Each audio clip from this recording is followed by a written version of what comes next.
नमस्कार, अंशु की आवाज चैनल में आपका स्वागत है। कर्म के दर्पण में व्यक्तित्व का प्रतिबिंब झलकता है। जो सिर्फ काम की बात करते हैं वे अवश्य सफल होते हैं।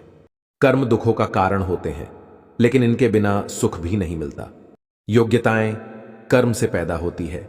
जन्म से हर व्यक्ति शून्य होता है। कर्मयोगी भाग्य का निर्माण स्वयं करते हैं। कर्महीन ही भाग्य को कोसते हैं। कर्म ही धर्म का दर्शन है।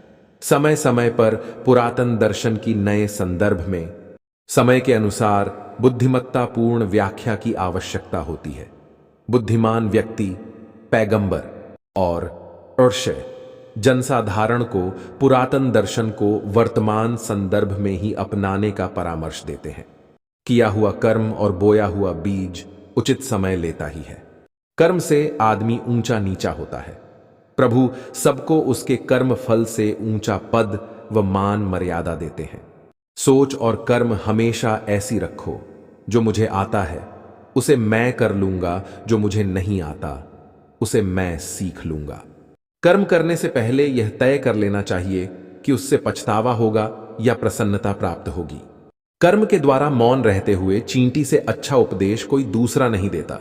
बुरा करने का विचार आए तो कल पर टालो, अच्छा करने का विचार आए तो आज ही कर डालो। काम करने वाला मरने से कुछ घंटे पूर्व ही बूढ़ा होता है। उत्तम पुरुषों की यह रीति है कि वे किसी भी कार्य को अधूरा नहीं छोड़ते। आत्मा जिस कार्य को करने में सहमत न हो, उस कार्य को करने में शीघ्रता न करो। गुनाह करके कहां छुपाएंगे हम? ये जमीन और आसमान सब उसी का है। इस पृथ्वी पर साधन करने से सभी काम सफल होते हैं एवं आनंद की मुक्ति कर्म में है। इस संसार में कोई मनुष्य स्वभावतः किसी के लिए उदार, प्रिय या दुष्ट नहीं होता। अपने कर्म ही मनुष्य को संसार में गौरव अथवा पतन की ओर ले जाते हैं। कार्य आरंभ न करने से उद्देश्य सिद्ध नहीं होता, परंतु पुरुषार्थ करने से भी जिनके कार्य सिद्ध न हो वे भाग्य के मारे होते हैं। तुम जो भी कर्म प्रेम और सेवा की भावना से करते हो वह तुम्हें परमात्मा की ओर ले जाता है। जिस कर्म में घृणा छिपी होती है वह परमात्मा से दूर ले जाता है। अपने अच्छे बुरे कर्मों को साथ लेकर जाते हैं लोग।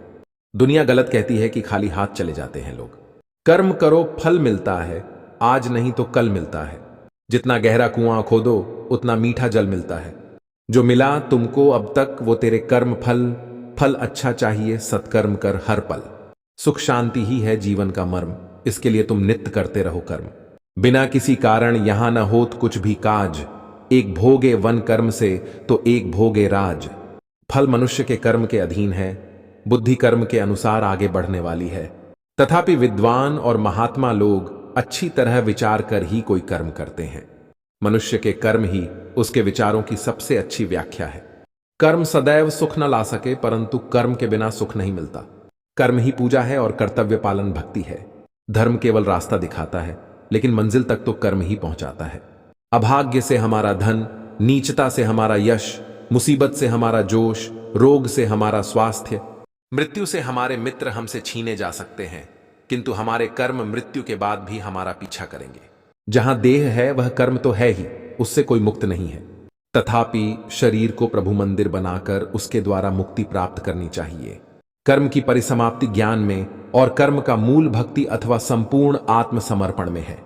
जीवन में किए हुए कर्म को परिवर्तित करने की पूर्ण असंभाव्यता से अधिक दुखमय और कुछ नहीं है।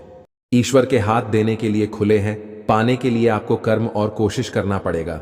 जैसे फूल और फल किसी की प्रेरणा के बिना ही अपने समय पर वृक्षों में लग जाते हैं, उसी प्रकार पहले के किए हुए कर्म भी अपने फल भोग के समय का उल्लंघन नहीं करते।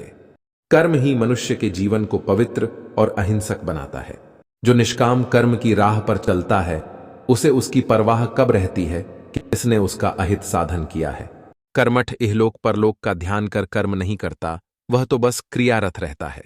कर्मों पर विश्वास रखो और महादेव पर आस्था। मुश्किल चाहे जैसी भी हो, निकलेगा जरूर कोई रास्ता। कर्म का मूल्य उसके बाहरी रूप और बाहरी फल में इतना नहीं है जितना कि उसके द्वारा हमारे भीतर दिव्यता की वृद्धि होने में है। अविद्या से संसार की उत्पत्ति होती है। संसार से घिरा जीवन विषयों में आसक्त रहता है। विषयासक्ति के कारण कामना और कर्म का निरंतर दबाव बना रहता है। कर्म शुभ और अशुभ दोनों प्रकार के कर्मों का फल मिलता है। कर्मयोगी अपने लिए कुछ करता ही नहीं, अपने लिए कुछ भी नहीं चाहता और अपना कुछ मानता भी नहीं। इसलिए उसमें कामनाओं का नाश सुगमता पूर्वक हो जाता है। तो दोस्तों, ये हमारी वीडियो आपको कैसे लगी, शेयर और कमेंट करके जरूर बताएं और सब्सक्राइब करना ना भूले। तो मिलते हैं नई वीडियो के साथ। धन्यवाद।